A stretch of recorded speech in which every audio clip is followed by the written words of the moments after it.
जी यहाँ विराजमान होगी, ऐसे होगा, ऐसे छत्र होगा, ऐसे भोग लगेगा, पूरी मानसिक चिंतन होता है। फिर वो सेवा प्रगट में होती है, तो प्रगट सेवा ही मानसिक सेवा में पहुंचा देती है। पूज्य बाबा कह रहे, गोपी जनों की तरह प्रेम प्राप्ति के लिए सबसे पहले अपने इष्ट का चयन और इष्ट की अनन्यता। इष्ट की अनन्यता, इष्ट की अनन्यता में आ गया अपने इष्ट का नाम जपना, अपने इष्ट का मंत्र जपना, अपने इष्ट का ही गुणगान करना, अपने इष्ट के विषय में ही सोचना, ये सब आ गया। फिर इष्ट के श्री विग्रह की, मूर्ति की, छवि की, नाम की सेवा विराजमान करना। और जैसे गृहस्थ है तो जितने याम कर सके, जितना कर सके, लेकिन अगर विरक्त है तो 8 पहर की सेवा। हमारे पास और कोई काम नहीं, हमारी जिम्मेवारी है 8 पहर की सेवा। बाह्य पूजा, मानसिक पूजा, दोनों साथ साथ चलती हैं उपासक की। ध्यान देकर के अगर आप सेवा करोगे तो देखोगे आपकी मानसिक सेवा होगी। आज वो वाली नथ पहनानी है, वो ऐसे धारण करानी है, हाँ आज इस रंग की पत्रावली, इस रंग की चोली, इस रंग के ऊपर चुनरी और इस रंग का लहंगा, और ऐसे ये जो हो रहा है ना, ये मानसिक सेवा हो रही है, बहुत बड़ी चीज हो रही है। देखो आप लोग जो चिंतन करते, आज फूल बंगला ऐसे बनाना है, आज ऐसे बहुत बड़ी सेवा हो रही। आज श्री जी की रसोई, ये मानसिक जो सेवा और बहुत जोर की सेवा, प्रगट सेवा का फल है मानसिक सेवा, और मानसिक सेवा ही सिद्धावस्था को प्रदान करती है, ये बात ध्यान दीजिए। और जो इष्ट का नाम मिला है वो केवल जबान से ही नहीं, चिंतन के साथ होना चाहिए। प्रेम की बात कर रहे हैं, केवल हम जबान से रट रहे मंगल है, लेकिन यहां कह रहे गोपी प्रेम की बात, गोपी जैसा प्रेम, उसका चिंतन होना चाहिए। जैसे राधा राधा तो हमारा चिंतन भी हो रहा है। बाह्य जप से बहुत समय लगेगा, जब बाह्य जप और आंतरिक चिंतन दोनों एक साथ होंगे, बहुत जल्दी वासनाओं का नाश होकर आनंद की उत्पत्ति होती है। केवल बाह्य जप से बहुत काल के बाद लाभ मिलता है, बाह्य जप के साथ आंतरिक ध्यान से बहुत जल्दी लाभ प्राप्त होता है। इष्ट देव का चयन, इष्ट देव की अनन्यता, इष्ट देव की प्रगट सेवा, मानसिक सेवा, और इष्ट देव का नाम ध्यान सहित जप, और इष्ट देव के ही गुणों का चिंतन करना। हमारी श्री जी का ऐसा स्वभाव, हमारे लालजू का ऐसा स्वभाव, उन्हीं की तरफ चिंतन करना। अन्य सब संबंध चिंतन को छोड़ना गोपी प्रेम की प्राप्ति है। महाराज जी सुनते हैं, श्री सुखदेव जी का वैराग्य बहुत तीव्र और उच्च कोटि का था। क्या ऐसा कोई साधक वैराग्य नहीं धारण कर सकता? इस कोटि का वैराग्य क्या साधु के अंदर, साधक के अंदर नहीं आ सकता? निश्चित आ सकता है, पर ये सकामी साधक के अंदर नहीं, विषयी साधक के अंदर नहीं। जो निष्काम भाव से दृढ़ निश्चयी है कि केवल शरीर पोषण के लिए वस्त्र और भोग आदि, जो प्रारब्धवशात कोई चाह नहीं, उसके हृदय में तीव्र वैराग्य जागृत होता है। दृढ़ लक्ष्य, दृढ़ निश्चयी, शरीर की भी परवाह नहीं, नहीं खान पान ते भावे है, नहीं कोमल वसन सुहावे है, सब विषय लगे ते खारा है, हरि आशिक का मग न्यारा है। जो अंदर से दृढ़ निश्चयी नहीं है, अंदर से भगवत प्रेम का भाव लक्ष्य नहीं है, तो बाह्य त्याग फिर दंभ पैदा कर देता है, दिखावटीपना फिर आने लगता है, जो बहुत ही साधक के जीवन में धोखा पैदा कर देता है। ये बुद्धि है, बहुत जल्दी सिद्ध होना चाहती है, फिर वो नाटक शुरू कर देता है, बहुत शास्त्र विरुद्ध आचरण होने लगते हैं। इसलिए निष्काम भगवत प्राप्ति का दृढ़ लक्ष्य, निरंतर भगवत चिंतन, खान पान आदि से राग रहित, तो श्री सुखदेव जी जैसा वैराग्य आ ही जाएगा। पूज्यपाद बाबा कहते ऐसा नहीं कि उनको जो वैराग्य था वो किसी को प्राप्त ही नहीं हो सकता। लाखों हो गए हैं, देखा थोड़ी सबने, लाखों हो गए, लाखों हैं, लाखों होते रहेंगे। ये भगवान की सृष्टि है। जैसे जड़ भरत जी की स्थिति आई, उनसे ऊंची ऊंची स्थिति के ज्ञानी महापुरुष देखे गए, उनसे ऊंची स्थिति के ज्ञानी महापुरुष देखे गए, पर चर्चा उनकी गाई गई है। भगवान ऋषभदेव जी के पुत्र है, लेकिन ऐसे लाखों जड़ भरत हो चुके, लाखों होंगे। ये भगवान की सृष्टि। ऐसे ऐसे महापुरुष ब्रह्मबोध संपन्न देखे गए, जिन बिल्कुल निरपेक्षता की मूर्ति, निरपेक्षता की मूर्ति। हाँ, जिस दिन से सन्यास हुआ कभी वस्त्र ही नहीं धारण किया, दिगंबर, गंगा जी का किनारा वही, और ऐसा सरल स्वभाव कि मतलब देखने से ऐसा लगता था देखता ही रहे कोई। ऐसे सब जटा, सब बाल से दिगंबर बैठे हुए, वो भोला बालक जैसा चेहरा, वो तपस्या के धनी, बड़े बड़े धर्म सम्राट करपात्री जी आदि साष्टांग दंडवत करते। असनी गंगा किनारे स्वामी श्री अनंग बोधाश्रम, सेनपुर स्वामी श्री मग्नानंद सरस्वती जी, नजफगढ़ श्री स्वामी ओंकारानंद। ये गंगा का किनारा ना, एक से एक महापुरुष, सिद्ध महापुरुष। पूज्य बाबा, ये भगवान की प्राप्ति भगवान की इच्छा पर निर्भर है या पुरुषार्थ पर निर्भर है? भगवत प्राप्ति भगवत इच्छा पर निर्भर है कि वो जिसको चाहेंगे मिल जाएंगे, या अपना भी कोई पुरुषार्थ है? भगवान की आज्ञा का पालन करते हुए जो पुरुषार्थ करता है उसी को भगवत प्राप्ति होती है। ये कायरता नहीं कि बैठे भगवान की इच्छा होगी तो भगवान मिल जाएंगे, ऐसे कभी नहीं होगा। देखो जो वर्णन कर रहे हैं महापुरुष है, भगवान की आज्ञा का पालन करते हुए भगवत प्राप्ति के लिए बहुत प्रयासशील, जितनी हम में सामर्थ्य है, निश्चित उसको ही भगवत प्राप्ति होती है। जिसका जितना तीव्र पुरुषार्थ होगा उसका उतना ही भगवत कृपा उसके ऊपर उतरेगी। पुरुषार्थ अत्यंत आवश्यक, रात दिन जो लगे हुए। सिद्धि असिद्धि में सम रहना है भगवान की इच्छा की बात, ये छोड़ दो भगवान। फल की सिद्धि असिद्धि में हमारा प्रयास पूरा रहेगा, उसी को भगवत प्राप्ति होगी। सिद्धि असिद्धि में सम रहो, लाभ मिला कि नहीं मिला, फायदा हुआ कि नहीं, इस पर सम रहो, इस पर ध्यान मत दो। तुम पुरुषार्थ करते रहो, प्रयास करते रहो, निश्चित तुम्हें भगवत प्राप्ति हो जाएगी, पक्का। देखो ये पूरे जीवन की यात्रा की बात है, 4 दिन में सुधरने वाले नहीं हैं। विश्वास हमारी बात पर करना, ये कोई छोटे मोटे शत्रु नहीं है, नहीं तो तुम्हारी साधना फिर ढीली हो जाएगी कि 2 साल हो गए, अभी तो हम काम विजयी नहीं हुए, क्रोध विजयी नहीं हुए, अभी हम लोभ विजयी नहीं हुए, मोह विजयी। छोड़ो ये सब बातें, तुम भजन का पुरुषार्थ करो, जैसी स्थिति है वैसे शांत रहो, शांति से ये नष्ट हो जाएंगे। निरंतर भगवान के स्मरण में लगे रहो। भक्तों की ये मान्यता फल पर होती है कि भगवान जैसा चाहे, लेकिन पुरुषार्थ पर नहीं। हमें जो समय, जो दिनचर्या, जो भजन, उस पर हम कायर बन करके नहीं बैठेंगे अब जैसा भगवान नहीं। उसके लिए हमें जो गुरुदेव ने आज्ञा करी, जो दिनचर्या, जो भजन, उस पर तत्पर रहेंगे। आप बहुत जोर देते हैं भजन पर, तो भजन किसे कहते हैं?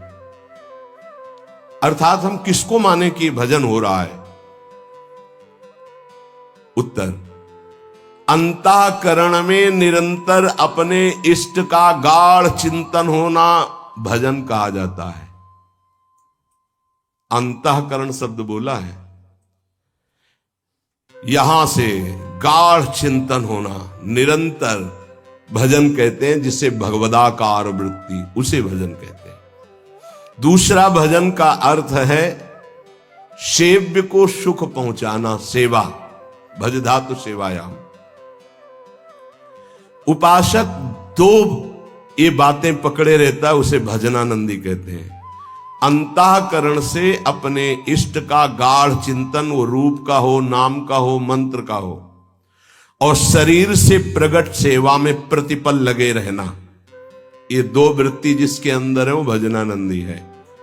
सेवा में, चाहे वो गृहस्थी की सेवा हो, व्यापार हो, नौकरी हो, किसानी हो, या विरक्ति की सेवा में जो भी सेवाएं हैं, शरीर से प्रतिपल सेव्य को सुख पहुंचाने के लिए सेवा, और हृदय से प्रतिपल आराध्य देव का स्मरण, इसी का नाम भजन है। और यही भजन परमानंद प्रदान करता है, यही भजन महापुरुष बना देता है, यही सेव्य के समान कर देता है। प्रभु सेव्य है, प्रभु के समान कर, ब्रह्मविद ब्रह्मयु भवति। तो भजन क्यों करना चाहिए? अपना कमाते हैं, खाते हैं, जी रहे हैं, क्यों भजन करें? भजन इसलिए करना चाहिए कि हम अवगुणी हैं जन्म जन्मांतर से, अवगुण छोड़ने के लिए। हमारे अंदर बड़ी नीच वासनाएं हैं, उन वासनाओं का नाश करने के लिए। हम बड़े हीन विचार वाले हैं, उन विचारों का नाश करने के लिए। हमें हर तरफ से दुख ने घेर रखा है, उस दुख का नाश करने के लिए, जन्म मरण से छूटने के लिए ये हमें भजन करना है। हम जिसका भजन करते हैं उसके सारे सद्गुण हमारे अंदर आ जाते हैं।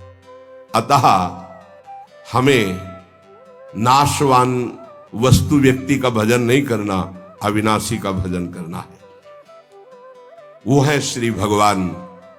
भजन करने से सबसे बड़े भगवान है तो सबसे बड़ा बन जाता है। ये दीनहीन विचार, ये दुख, ये दुविधा, ये संशय, दरिद्रता, जन्म मरण, ये सब कूड़ा करकट खत्म हो जाता है। इसलिए भजन करना अत्यंत आवश्यक है। भजन करना अत्यंत आवश्यक है। इससे विशेष लाभ क्या होता है? भजन से विशेष लाभ यह होता है कि जहां से हम बिछुरे थे वहीं हम पहुंच जाते हैं।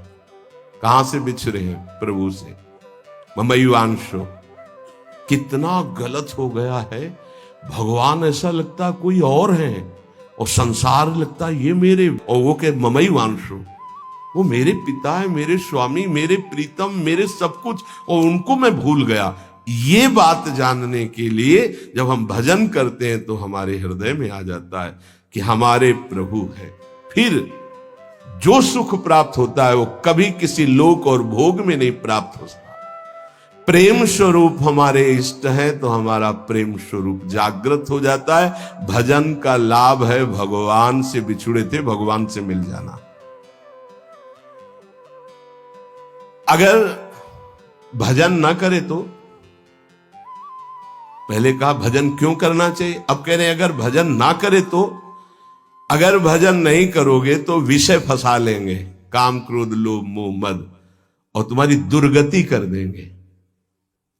ये क्षण भंगुर विषयों का चिंतन होगा, क्षण भंगुर विषयों का भोग होगा, तो तुम्हें एक क्षण भी सुख का अनुभव नहीं होगा, दुख ही दुख तुम्हें घेर लेगा।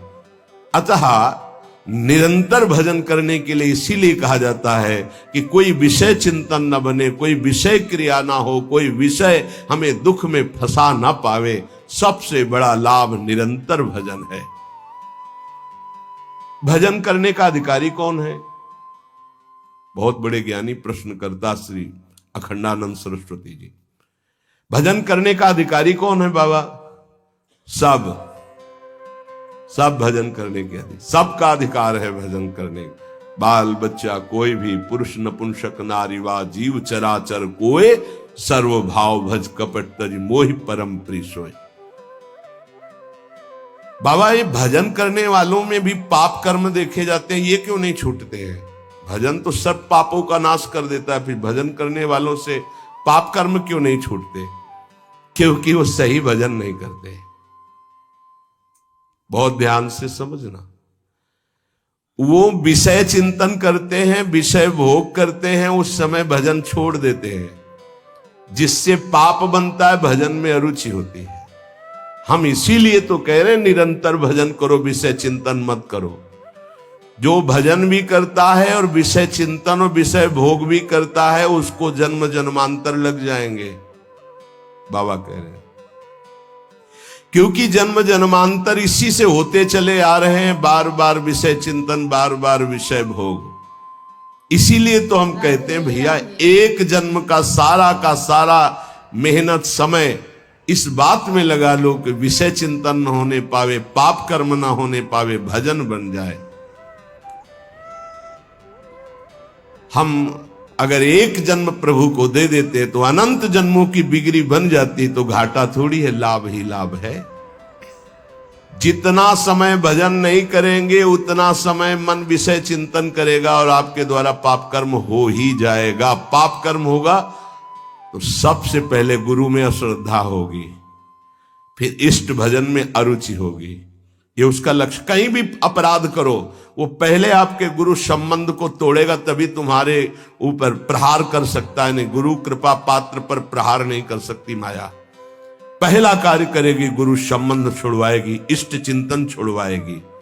इसलिए हम कहते हैं जितना जितना समय तुम विषय चिंतन में देते हो, अगर वो भी भजन में दे दो तो पाप छूट जाएंगे, नहीं तो पाप कर्म होते रहेंगे, भजन का अनुभव नहीं होगा।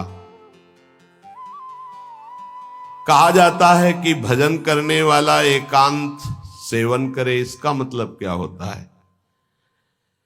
क्योंकि हम जब वृत्ति को एक ईश्वर में, प्रभु में लगाना चाहते हैं, तो यदि हम ज्यादा भजन विरोधी व्यक्तियों का संग करेंगे, व्यवहार करेंगे, खान पान करेंगे, तो हमारी वृत्ति भजन में नहीं लगेगी।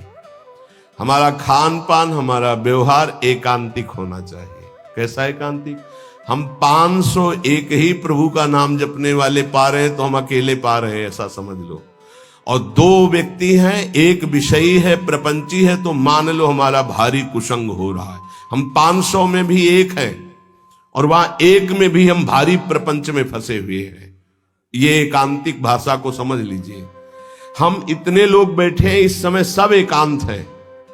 बोलो किसके मन में क्या चल रहा है? एक प्रभु की चर्चा सुन रहे तो हम सबका मन एक ही है। एकांत का मतलब होता है अपने इष्ट के अनुरागियों का ही संग करना, अपने इष्ट में ही प्रीति हो ऐसा खान पान व्यवहार करना। इष्ट विरोधी वृत्ति, इष्ट विरोधी व्यक्ति, इष्ट विरोधी व्यवहार, इसका त्यागी सदैव एकांतिक ही माना जाता है। एकांत में कमरे में पड़ा है, इष्ट विरोधी चिंतन कर रहा है, प्रपंची। एक केवल साथ चल रहा है, वो इष्ट विरोधी व्यवहारी है, प्रपंच। 1000 लोग एक साथ बैठे हुए हैं इष्ट के अनुकूल, वो एक माना जाएगा। वैसे मुख्य बात भजन करने वालों को क्या नहीं करना चाहिए? तो मुख्य बात है प्रवृत्ति में रहने वाले लोगों का संग नहीं करना चाहिए। प्रवृत्ति विषय भोगों में। पूज्य स्वामी जी ने पूछा भजन करने वाले को मुख्य सावधानी क्या रखनी चाहिए? तो बोले मुख्य सावधानी है कि प्रवृत्ति में रहने वालों का संग नहीं करना चाहिए भजनानंदी को। क्यों? एक प्रवृत्ति देखी मैथुन धर्म की सौभरी जी ने, तो 50 ब्याह किए। तब उन्होंने श्लोक लिखा, संगम त्यजेत मिथुन व्रतिनाम मुमुक्षु सर्वात्मना न विसजेत बहिरिंद्रियाणि। अय मुमुक्षु, संसार से मुक्त होने वाले साधक, ये जो मैथुन प्रवृत्ति में युक्त जन है, इनका संग भूल के भी मत करना। उनमें परमाणु है ऐसे, वो तुम्हारे को विचलित कर देंगे, तुम्हारे भजन को छीन लेंगे, तुम्हारा भजन का मार्ग अवरुद्ध हो जाएगा।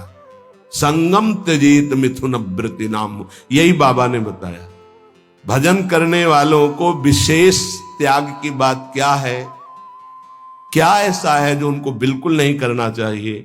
तो बोले जो प्रवृत्ति में, संसार के भोगों में है, निवृत्ति मार्ग के उपासक, भगवत प्राप्ति के मार्ग के उपासक, उनका संग नहीं करना, उनके साथ चलना, उनसे संभाषण करना। ऐसा अगर भगवत चर्चा जनित प्रश्न है, आप उत्तर देने की क्षमता रखते हैं, इसके बाद राग नहीं करेंगे। क्षमता का मतलब समझते हो? जैसे हम आपसे संभाषण किया, अब आपकी याद नहीं आनी चाहिए संभाषण हटने के बाद। अगर आपकी छवि आई हमारे दिमाग में, आपका चिंतन हुआ, तो इसका मतलब आप अभी अधिकारी नहीं हैं। लाखों से संभाषण हो लेकिन सब में राधा वल्लभ लाल की ही स्मृति रहे। राधा वल्लभ लाल एकांतिक में ध्यान में रहने चाहिए, एक भी छवि बाहरी नहीं आनी चाहिए, तब वो अधिकार प्राप्त होता है समाज सेवा का उपासक को। अधिकाधिक भजन में प्रवृत्ति करने वाले को ऐसे संग का त्याग करना चाहिए। बहुत जोरदार का संग होता है प्रपंच का।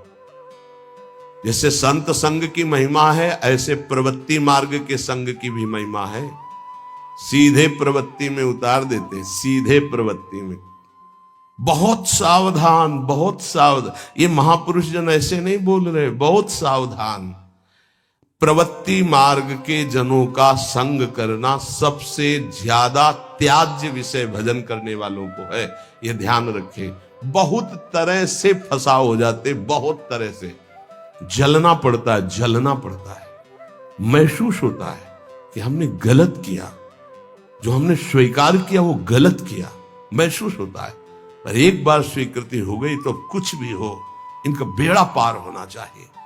जिद्दी स्वभाव संतों का होता है, पर महसूस होता है। जब तक वैराग्य की प्रबल भूख न जागृत हो जाए और जब तक भगवत प्राप्ति का दृढ़ लक्ष्य न हो जाए, तब तक संग नहीं करना चाहिए। नहीं, रंग जो है वही चढ़ेगा जैसा हम करते हैं।